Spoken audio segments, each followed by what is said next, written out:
Halo semuanya, selamat datang kembali di channel Pert Indonesia. Di video kali ini, gue mau ngebahas tentang apa sih sebenarnya yang salah dari sistem pendidikan di Indonesia. Kalau menurut gue, pendidikan itu ibarat pondasi sebuah rumah ya. Kalau pondasinya kuat, pasti bangunannya juga kokoh. Tapi kalau pondasinya rapuh, rumah itu ya gampang runtuh. Ngomongin soal pendidikan di Indonesia, sebenarnya kita harus jujur ya, masih banyak banget area-area yang perlu diperbaiki. Di video ini gue akan ngebahas beberapa masalah utama dalam sistem pendidikan kita, serta solusi yang mungkin bisa diterapkan ya. Masalah pertama yang mau gue bahas adalah sistem pendidikan kita itu terlalu fokus pada nilai, bukan pada kompetensi. Salah satu masalah terbesar dalam sistem pendidikan kita di Indonesia adalah budaya yang terlalu mengutamakan nilai. Dari SD sampai SMA, siswa ini sering dipaksa belajar demi angka-angka yang ada di rapot, bukan karena ingin memahami atau mendalami materinya ya. Akibatnya, banyak yang hanya menghafal untuk materi dalam setiap ujian, lalu melupakannya setelah selesai ujian. Sistem ini membuat siswa lebih fokus pada lulus daripada paham. Terus apa sih sebenarnya yang harus dilakukan dari fenomena ini ya, dari problem ini? Ya sebenarnya kita perlu mengubah paradigma pendidikan ya, dari nilai adalah segalanya menjadi kompetensi adalah segalanya. Kurikulum harus lebih menekankan kepada kemampuan-kemampuan yang sifatnya critical thinking, terus juga problem solving, kreativitas, decision making, dan lain sebagainya lah ya. Ujian ini seharusnya dirancang untuk menilai pemahaman dan aplikasi dalam setiap konsep yang diajarkan, bukan sekedar hafalan. Jadi ini yang perlu dicatat ya. Jadi bukan cuman hafalan aja. Aspek ini yang mau gue tekankan gitu ya untuk diperbaiki. Selain itu, perlu diperbanyak penerapan metode pembelajaran berbasis proyek gitu ya, atau project based learning, karena ini dapat memberikan pengalaman yang nyata, yang real kepada siswa ya. Dalam metode ini, siswa juga tidak hanya belajar teori, tapi juga bagaimana menerapkannya dalam situasi nyata, dalam kondisi nyata, sehingga mereka lebih mengenal dalam berbagai situasi dan kondisi yang nantinya akan mereka hadapi di dunia nyata setelah lulus sekolah gitu ya.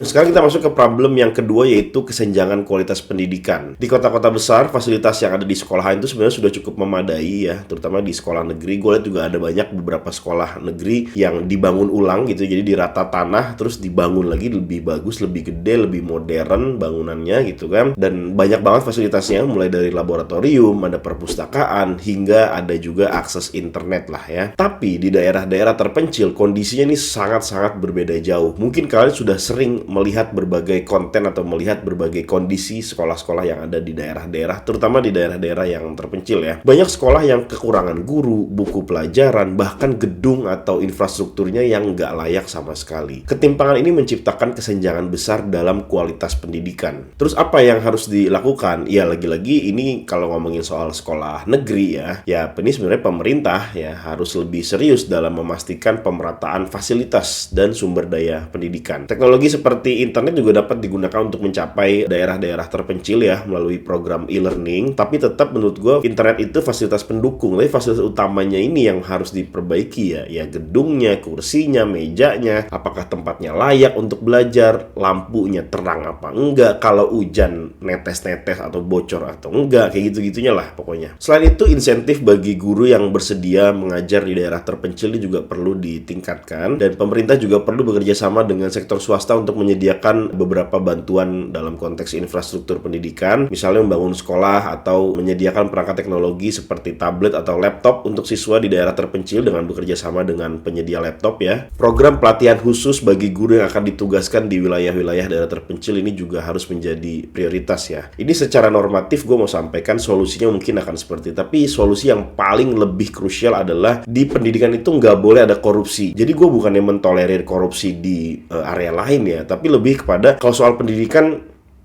Indonesia Corruption Watch menilai dana pendidikan masih menjadi sasaran empuk koruptor. Senilai 19,1 miliar rupiah. 7,8 miliar rupiah. Lebih dari 2 miliar rupiah. Dan kita lakukan tindakan penahanan. jangan ada korupsi. Buat yang punya pengalaman coba komen di bawah ya. Ya, intinya kayak gitu, sebenarnya peran pemerintah dalam konteks pendidikan ini harus menjadi prioritas dan anggarannya pun besar. Harusnya menurut gue itu logis anggarannya dan cukup sebenarnya untuk disebar di seluruh wilayah Indonesia, asalkan nggak korupsi dan asalkan tepat sasaran dan asalkan emang berpikirnya itu memang untuk membangun pendidikan instead of untuk menghabiskan anggaran. Ini mindset yang kadang masih sering terjadi di Indonesia ya, dan ini udah terjadi di berapa? Udah 20 tahun, 30 tahun terakhir mungkin. Masalah yang ketiga yang mau gue bahas adalah beban belajar yang terlalu berat, karena anak-anak sekolah saat ini menghadapi jadwal harian yang sangat padat ya. Dari pagi hingga sore mereka disibukkan dengan pelajaran, ditambah lagi dengan PR-PR ya yang suka numpuk gitu kan. Beban ini tidak hanya menyebabkan stres, tetapi juga membatasi waktu mereka untuk mengeksplorasi minat di luar akademik ya, seperti seni, olahraga, atau hobi-hobi lainnya. Terus apa yang harus dilakukan? Ya menurut gue secara kurikulum ini harus dirampingkan lagi, harus dibikin compact gitu. Tidak semua mata pelajaran sebenarnya harus diajarkan secara mendalam di usia dini. Prioritaskan pada penguasaan konsep dasar, lalu biarkan siswa itu memiliki waktu lebih banyak untuk mengeksplorasi minat dan bakat mereka secara alami. Selain itu, sekolah juga dapat menerapkan sistem blok jadwal ya, di mana siswa fokus pada beberapa mata pelajaran dalam satu waktu sebelum beralih ke mata pelajaran lainnya. Sistem ini sudah diterapkan di beberapa negara maju dan terbukti efektif untuk mengurangi beban belajar siswa. Jadi intinya memang harus ada perampingan dari sisi apa yang harus dipelajarin oleh anak-anak sekolah, dan anak-anak sekolah ini kan pada dasarnya mereka tidak perlu terlalu diberikan hal-hal yang sifatnya complicated gitu ya, cukup hal-hal yang fundamental, hal-hal yang mendasar, dan nanti seiring berjalannya waktu mereka akan mempelajarinya lagi, mereka akan mengalaminya di kehidupannya. Jadi ini belajarnya memang berproses lah, nggak bisa langsung disuplai banyak materi terus langsung pinter gitu ya, nggak bisa juga gitu ya. Sekarang kita masuk ke problem yang keempat, yaitu guru yang kurang dihargai. Guru adalah ujung tombak pendidikan, tapi sayangnya banyak guru di Indonesia yang belum mendapatkan penghargaan yang layak, baik dari sisi gaji maupun fasilitas kerja. Dan di daerah-daerah terpencil, kondisi ini bahkan lebih parah ya.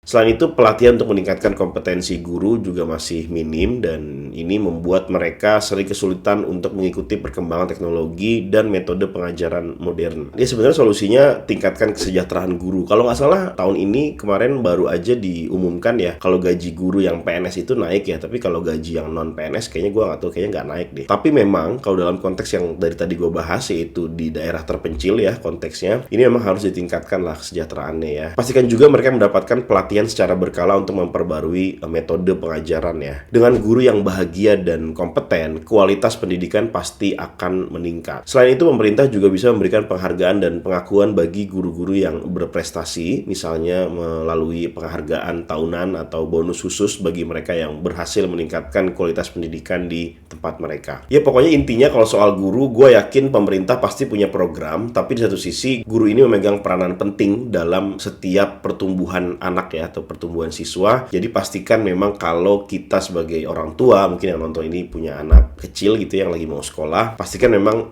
berada di lingkungan sekolah yang guru-gurunya itu memang kompeten dan guru-gurunya itu memang punya passion di ngajar gitu. Jadi nggak sekedar datang ke kelas terus buka buku, nulis di papan tulis terus pulang gitu, nggak mencintai siswa gitu. Jadi paling itu aja lah kalau menurut gue ya, kalau soal guru gitu. Oke, problem yang kelima yang mau gue bahas adalah terkait minimnya pendidikan karakter, karena sistem pendidikan kita terlalu sibuk untuk mengejar target akademik sampai-sampai melupakan tentang pendidikan karakter ya. Padahal nilai-nilai seperti integritas, empati, kerjasama, tanggung jawab itu sama pentingnya dengan kemampuan akademik. Banyak orang-orang pintar yang adabnya mungkin jelek gitu ya, tidak punya integritas, tidak mau bertanggung jawab atas apa yang dilakukan, tidak punya komitmen, hal-hal yang kayak gitulah. Terus apa yang harus dilakukan? Ya masukin aja pendidikan karakter ke dalam kurikulum sebagai bagian penting dari pembelajaran. Kegiatan-kegiatan seperti proyek sosial, diskusi tentang isu-isu etika, kemudian juga pengajaran berbasis nilai-nilai moral, ini perlu diterapkan secara konsisten ya, dan mungkin dibuat seperti skema FGD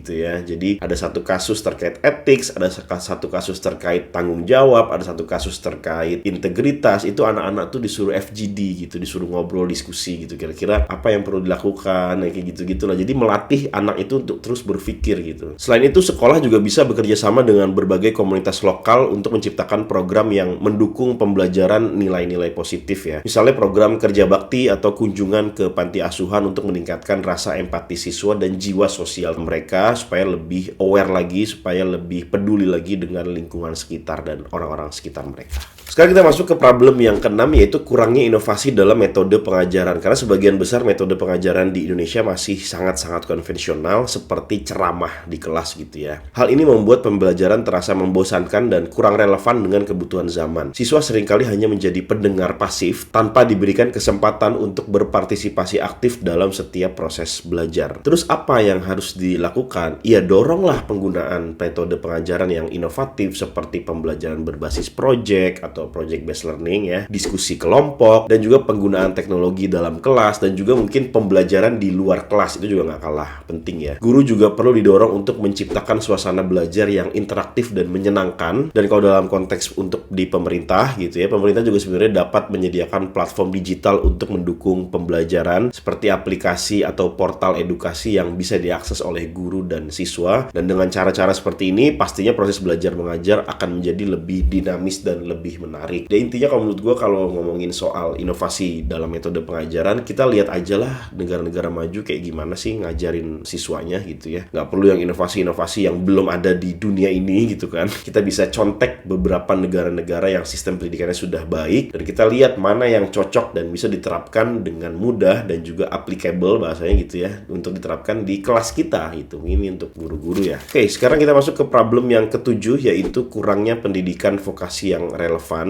Ini mungkin khusus untuk pendidikan menengah atas lah ya. Karena pendidikan vokasi di Indonesia seringkali dianggap sebagai pendidikan kedua lah, atau bukan prioritas lah bagi siswa yang tidak melanjutkan ke pendidikan akademik. Padahal pendidikan vokasi yang relevan dengan kebutuhan pasar kerja ini sangat penting untuk menciptakan tenaga kerja siap pakai. Mungkin kalau dalam konteks ini SMK kali ya, bukan SMA doang gitu. Karena SMK ini kadang jadi seolah-olah tuh kayak tier 2 gitu kalau soal sekolah ya. Padahal menurut gua SMK ini punya potensi yang sangat besar untuk menciptakan tenaga kerja yang ready untuk kerja gitu, yang mereka punya skill yang dibutuhkan dan siap untuk langsung kerja tanpa harus kuliah dulu. Terus gimana? Apa yang harus dilakukan gitu kan? Ya sebenarnya kurikulum pendidikan vokasi seperti ini harus diperbarui agar sesuai dengan kebutuhan industri saat ini ya. Karena kan memang tujuan SMK itu kan biar langsung kerja. Nah, pastikan setiap jurusan atau apa yang dipelajari dari setiap jurusan yang ada di SMK itu ya sesuai dengan kebutuhan industri yang sedang berjalan gitu. Dan sekolah-sekolah vokasi seperti SMK ini sebenarnya perlu bekerja sama dengan perusahaan untuk memberikan pengalaman kerja nyata kepada siswa melalui program-program magang. Dan ketika program magang ini berjalan, dan kalau perusahaan ngelihat ada satu anak yang mungkin potensial, itu bisa di-hire sebagai pegawai gitu ya. Dan sebenarnya kalau sekolah vokasi terus kerja sama dengan perusahaan-perusahaan, ini sebenarnya menjadi keuntungan kedua belah pihak. Di satu sisi untuk sekolah, siswanya ini mendapatkan jaminan untuk bisa mendapatkan akses ke industri atau ke perusahaan secara langsung, dan benefitnya untuk perusahaan, mereka sudah tidak perlu pusing lagi untuk mencari talent-talent karena mereka sudah punya sekolah yang bisa mensuplai talenta-talenta di setiap tahunnya. Jadi kolaborasi seperti ini harusnya menguntungkan kedua belah pihak dan harusnya diperbanyak lagi lah yang kayak gini-gini gitu ya. Oke, kesimpulannya menurut gue sistem pendidikan di Indonesia sebenarnya memiliki potensi yang besar, tetapi masih banyak banget problem dan tantangan yang harus diatasi ya. Mulai dari budaya nilai yang menurut gue agak salah kaprah, terus juga ketimpangan fasilitas ya, nggak merata gitu fasilitasnya, hingga kurangnya penghargaan untuk guru. Jika kita ingin anak-anak Indonesia menjadi generasi emas di masa mendatang, perbaikan ini harus segera dilakukan ya. Langkah-langkah seperti reformasi kurikulum, kemudian pemerataan fasilitas, peningkatan kesejahteraan guru, inovasi metode pengajaran, ini sebenarnya menjadi solusi yang dapat memberikan dampak yang signifikan. Selain itu, keterlibatan semua pihak mulai dari pemerintah, sekolah, guru, hingga orang tua, ini juga sangat penting untuk menciptakan sistem pendidikan yang lebih baik ya. So ya, gimana menurut kalian? Apakah sistem pendidikan di Indonesia sudah baik atau masih kurang? Atau apakah problem-problem yang gue share ini sudah tepat atau masih ada yang perlu ditambahkan? Silahkan tuliskan pendapat kalian di kolom komentar di bawah.